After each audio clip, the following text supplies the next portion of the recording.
সোমবার সকাল ৯টা নাগাদ উত্তরবঙ্গে আগরতলা শিয়ালদহ কাঞ্চনজঙ্ঘা এক্সপ্রেস এবং মালগাড়ি ভয়াবহ সংঘর্ষ ঘটে।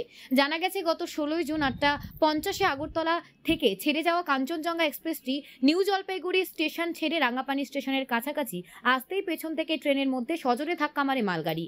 এতে লাগেজ ভ্যান সহ ৪টি কামরা দুমড়ে মুচড়ে যায়। আর এই দুর্ঘটনায় নিহত হয়েছেন ৫ জন এবং আহত হয়েছেন ৩০ জন। এ ব্যাপারে আজ সবিচারালয়ে সাংবাদিক সম্মেলন করে বিস্তারিত জানান মুখ্যমন্ত্রী সেক্রেটারি পি.কে. চক্রবর্তী। উপস্থিত ছিলেন পরিবহন দপ্তরের সেক্রেটারি উত্তম কুমার চাকমা সহ অন্যান্যরা। তিনি জানান, ইতিমধ্যে নিহত পরিবারের জন্য ২ লক্ষ টাকা এবং আহতদের চিকিৎসার ব্যবস্থা রাজ্য সরকার তরফে খরচ সম্পন্ন বহন করার ঘোষণা দিয়েছেন মুখ্যমন্ত্রী। তিনি উল্লেখ করেন, প্রতিনিয়ত এ বিষয়ে নিয়মিত খোঁজখবর নিচ্ছেন মুখ্যমন্ত্রী। আহতদের চিকিৎসা চলছে উত্তরবঙ্গ দার্জিলিং জেলা বাগডোগরা হাসপাতালে। আজ বিকেলে পশ্চিমবঙ্গের ত্রিপুরা ভবন থেকে তপনগিরি রমেশ দাসের নেতৃত্বে এক প্রতিনিধি দল বাগডোগরা হাসপাতালে গিয়ে আহত নিহতদের খোঁজ খবর নেবে। যদিও রাজ্যের কোনো যাত্রী নিহত হওয়ার এখনো খোঁজ পাওয়া যায়নি বলে উল্লেখ করেন মুখ্যমন্ত্রীর সেক্রেটারি। প্রাথমিকভাবে আমি খবর পেয়েছিলাম।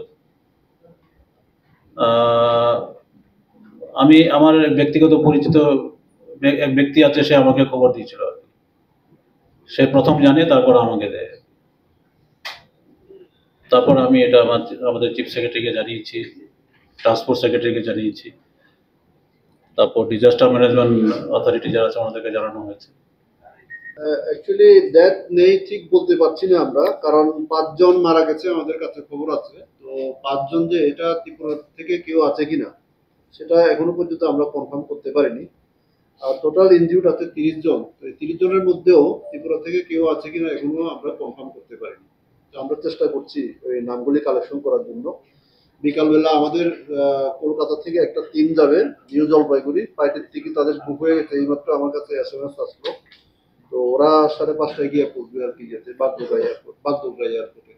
ওরা পৌঁছলে ওখান থেকে আমরা ডিটেলস, আমাদের লোক যখন যাবে আমরা আরো ডিটেলস তথ্য আমরা পাবো।